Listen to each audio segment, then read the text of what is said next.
All right, hey, it's Rob, and I'm back again discussing Oliver Anthony and his song Richmond, North of Richmond. In this video, I am going to take a look at the lyrics. I'm just going to react to them. I'm going to tell you what I think.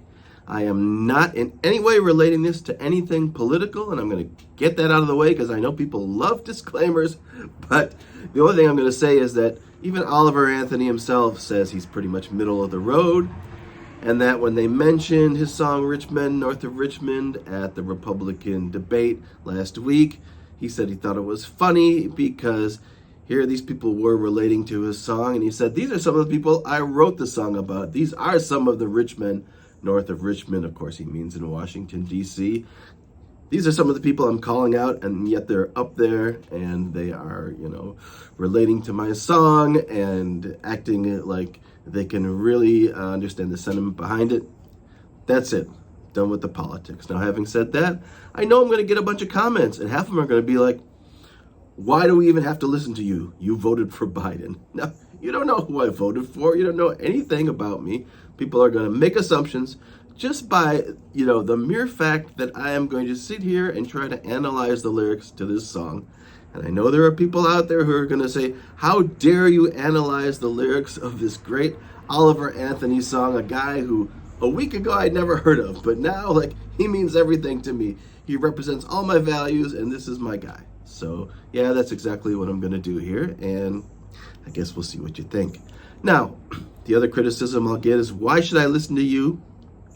Why are you up here analyzing a set of lyrics in the first place? Well, I will say that I've been writing songs for 40 years. I am also a singer-songwriter, and judging by some other comments, I am not triggered. I am not mad or jealous of the success of Oliver Anthony. I think it's fantastic that a guy came from nothing, nowhere, and he just stood out there in the field, played his guitar and sang, and now has 43 million views on YouTube. Would I like to be him? Not necessarily that I want to be him, but I sure would love to have a song that, captured the attention of people, that people could relate to. Absolutely. But it's not out of jealousy. It's not because I am triggered or anything of the sort. I am, if nothing else, for the most part, in admiration of the guy, and I wish him the best, and I hope that he's able to take all this attention and do something positive with it. All right, the lyrics for Richmond, North of Richmond. First verse: I've been selling my soul, working all day, overtime hours for bullshit pay. All right, it's a working man's anthem. There are lots of working men's anthems, anthems about the working man. And whether it's written by Bob Dylan, whether it's written by John Cougar Mellencamp, whether it's written by, who knows, anybody. These songs exist, and they're out there, and they've been written. The band The Clash did a lot of songs that covered some of this same material. But anyway, it's something we can relate to. Most people have to work. Most people are in some ways dissatisfied with their job and want to express that dissatisfaction, whether it's with the job itself or with the pay or both. So yeah, lots of people can relate to this. Beyond that, we don't get a lot of songs that are about topics other than, let's go to the club, hey, come take a ride in my Lamborghini, let's get it on, babe, you're hot. That's the subject matter of 95% of the pop songs out there now. And beyond that, 95% of the pop songs out there are overproduced to within an inch of their life. They are clean, sterile, all the mistakes are removed, everything's auto-tuned. And so we can relate to a guy out there who is able to just play his instrument, stand out in the field, express a song. He has a very commanding voice, and, like I said, I'm a fan. I'm not here to criticize, I'm just here to analyze, to look at what he said, and to give my reaction to it. All right. So selling his soul, working all day. Yeah, you do feel like you're selling your soul sometimes. You feel like you're giving up a lot in exchange for having a job that pays the bills. You've got to work overtime. I work overtime in my job all the time. I'm not going to sit here and compare myself to someone who works in a coal mine. I work in film and television, but we work 12 hours a day. We work all day, and we have forced overtime too. I can't just leave after it's 12 hours and go home. I got to stay till we're done. We did a 20-hour day on a film a couple months back, And I have no choice but to stay. My work is different than a lot of people's work. Again, I'm not toiling away in a coal mine. I do sound for film and TV, but I'm still stuck there for 20 hours doing forced overtime. And, yeah, sometimes I feel like it's bullshit pay. I mean, what happens when you work overtime? Yeah, you get paid time and a half, but it gets eaten up by taxes. It absolutely does. So if I work a 16-hour day, which means I worked 4 hours of overtime, and that means that if I'm getting paid time and a half, it's like getting an extra 6 hours of pay. That's like an extra half a day of pay. That sounds fantastic, but you are taxed, and you're pushed into a different tax bracket after a certain amount of money is earned. So even though that 6 hours sounds great, really when, you look at the taxes and you look at your check, it's like you lose 4 of the hours and you got 2 of those hours. So yeah, you lose a lot of money in taxes, and the longer you work in a day, the more you earn. It seems like the more taxes kick in, the more you lose. Like it's almost not worth it to work 16 hours because you're really only paid for 14 or, whatever the case may be. But so sure, I can relate. Lots of people can relate. He's talking about himself. He's been selling his soul, working all day. He's doing the overtime, and the pay is just not sufficient, for the amount of effort he's putting out. All right, so he can sit here and waste his life away, drag back home and drown my troubles away. All right, now these are choices a person makes. Obviously, some people have problems with addiction, etc., and it's understandable, but he's dissatisfied with his job, and we've established that. But when he's not working, he's sitting out here and wasting his life away. Where is he sitting? Is he talking about when he's out there playing guitar in the field and making music videos? Like, where is he sitting, and why is he choosing to waste his life away?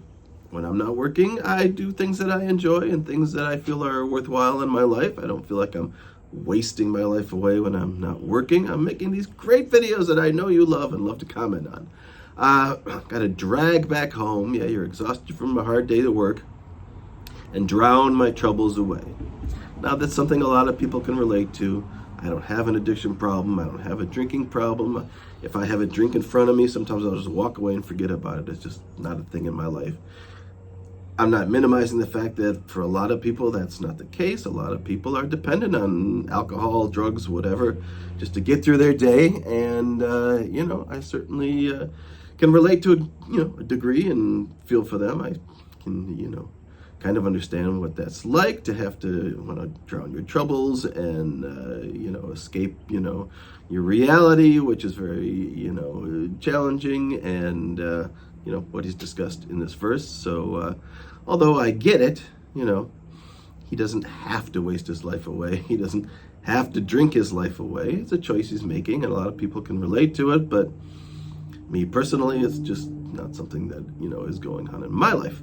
Anyway, it's a damn shame, and this is the next, I guess it's actually the kind of the chorus, maybe? It's a damn shame what the world's gotten to. At least it's repeated a few times in the song. So it's a damn shame what's happened to the world for people like me and people like you. Now that's where he's smart, because he is taking it from him, and this is a song about him. I've been working hard, I've been getting drunk. It's a damn shame for people like me and people like you. Now he's including the wider world. It's very smart, and that's why a lot of people can relate to this song. Is, oh, he's not singing, just singing about himself. He's singing about me now. He mentioned me here. It's a damn shame what's going on in this world today. And, there's people like me and people like you, and we're the same. We're all part of the same group. The interesting thing is this last line, just from a songwriting perspective, wish I could just wake up and it not be true, but it is, oh, it is. That line caught my attention in the beginning because it doesn't match the rest of the lines in this song. It's a damn shame what the world's gotten to for people like me and people like you. Wish I could just wake up and not be true. And you would expect to hear a line like, but that's just the thing that the folks in Washington do. You would expect a line that has the same basic amount of words and syllables, and that matches up with what we've heard before. But it doesn't. It's kind of like a pause. It's kind of something that attracts your attention because he just says, but it is, oh, it is. So it doesn't match the rest of the lines in the verse. It doesn't really match the rhythm of the song. It's almost, like I said, like he's just stopping for a second, he's stepping back and, oh, it is, it is. again, I think that's something that catches people's ear, and it's an interesting, unexpected choice that he made. All right, next, I guess this would be the chorus, or the lead up to the chorus. Next verse, or whatever you want to call it, living in the new world with an old soul.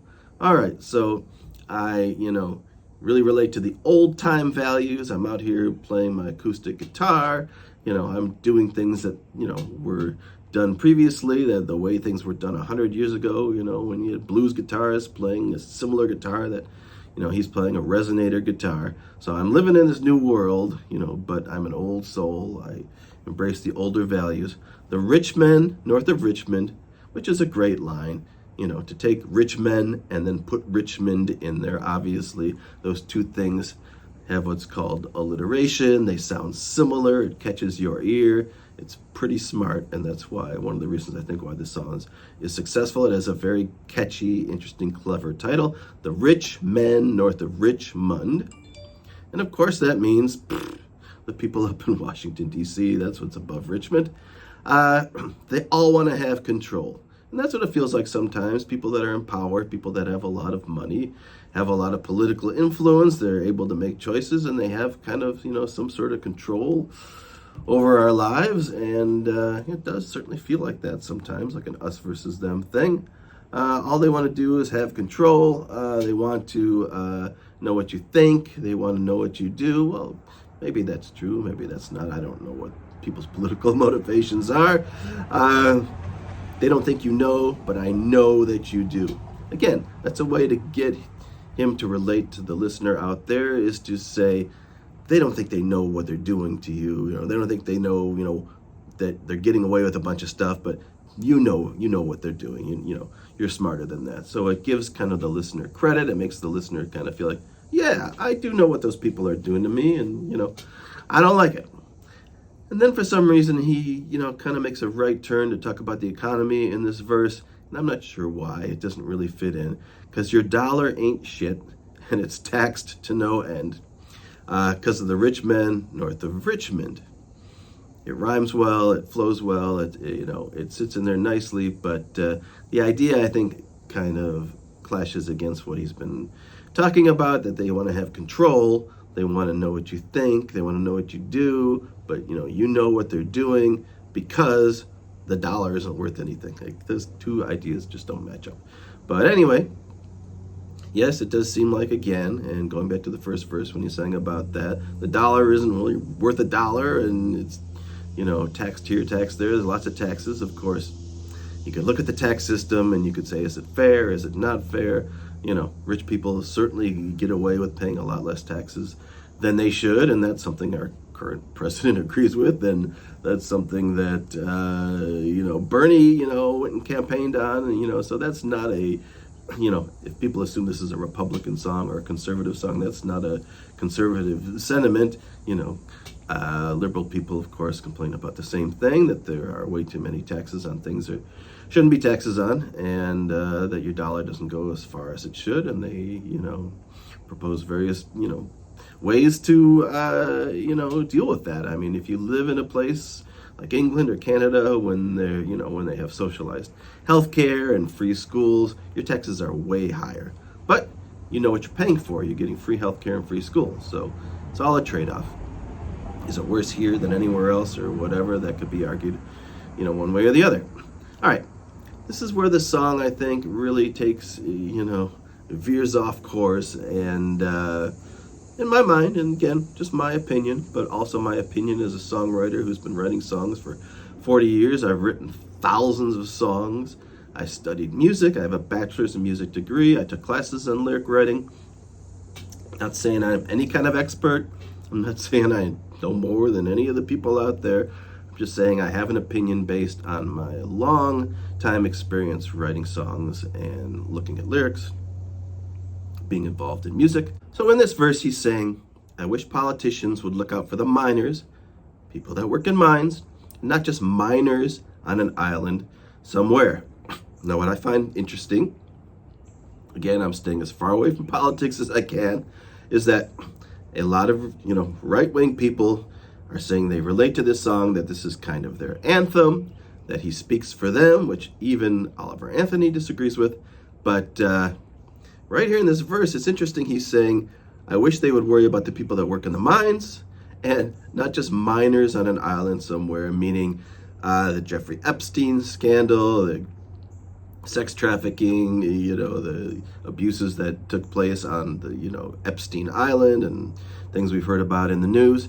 And what's interesting to me is that there is a very successful, well-known movie called Sound of Freedom that is all about child sex trafficking. It is an issue that is constantly talked about in the news, something that, people who are Republicans and, more to the right-wing side of things, have kind of embraced and have kind of, put out there in the news saying, we got to do something about this. This is, a big problem, what's happening with child sex trafficking, which of course it is a big problem. It's not something anybody, likes or, feels like should be happening. But what's interesting about this verse is that he's saying the minors, in our country are more important than these, kids that were that were sex trafficked, when they were kids or whatever on Epstein's Island. So you would think it'd be something that Republicans don't agree with. They think that that's a big deal what happened on, Epstein's Island, and he's kind of minimizing it in this verse. It's just a choice he made, and I just find it interesting that it's in here and that he mentions it.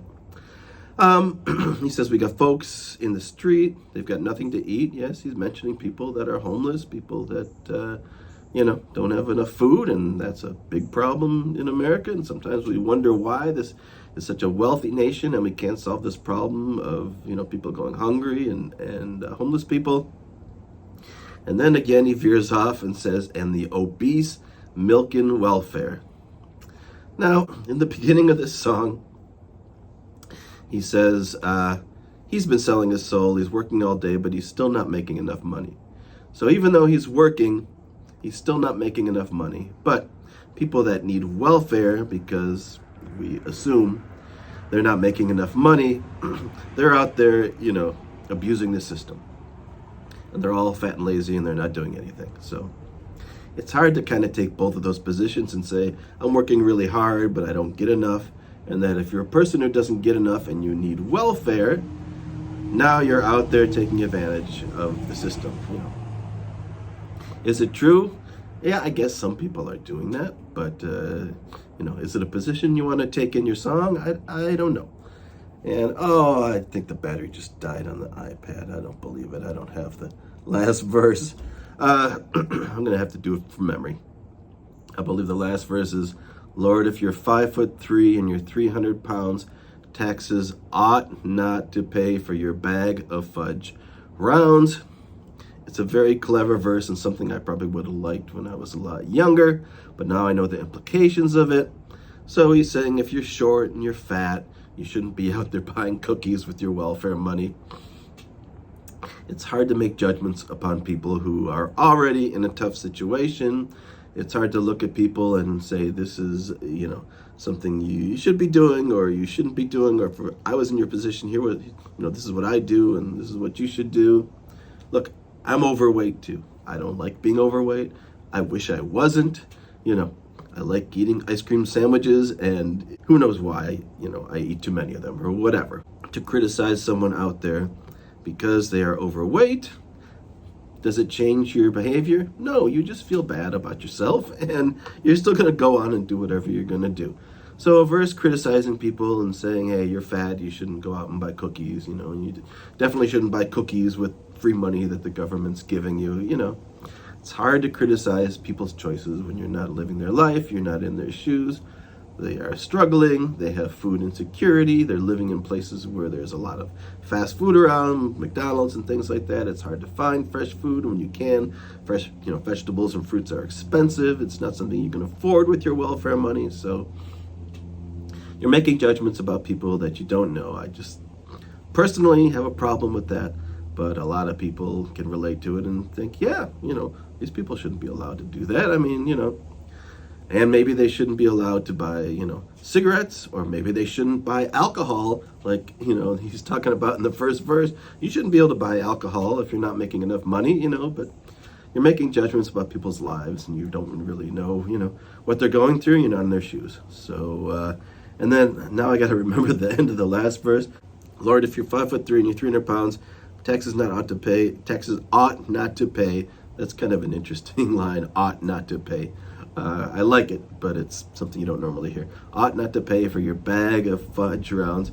I think it's people putting themselves 6 feet under the ground, or people are killing themselves or dying, and all this damn country does is try to kick you when you're down or bring you when you're down. I don't remember.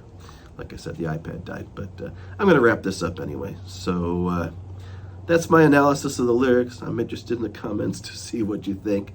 Overall, I think it's an interesting song. It's really, a compelling performance. He's got a lot of conviction. He really sounds like, he believes what he's singing. And that although I can relate and agree with a lot of the lyrics, and I'm all about songs about the working man and about, fighting for the rights of the worker. I belong to a union myself, and I believe in the rights of labor, and I believe in the rights of people to organize and to get paid fairly for their work.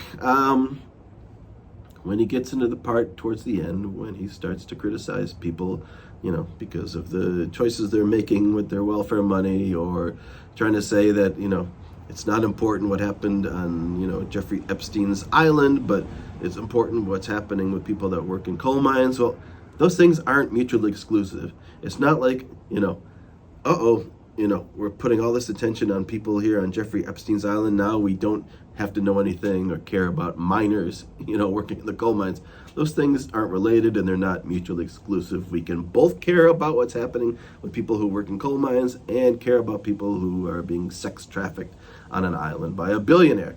So those are things that I have just a personal problem with, that for me take me out of the song, make me, not relate to the song like I did maybe earlier on in the beginning of the lyrics. But it's my own personal opinion. Again, love to hear what you have to say, and I'm sure I'm going to hear a lot about this, but I tried to keep politics out of it. I tried to keep my own, personal beliefs out of it, and just analyze these lyrics just from the perspective of a person who has written thousands of songs, who knows how songs and lyrics are put together, who knows how a song should follow a theme and should, have verses and choruses and things that are related to each other. Anyway, that's just what I came out to do today, and it's hot out here, so I'm going inside. Bye.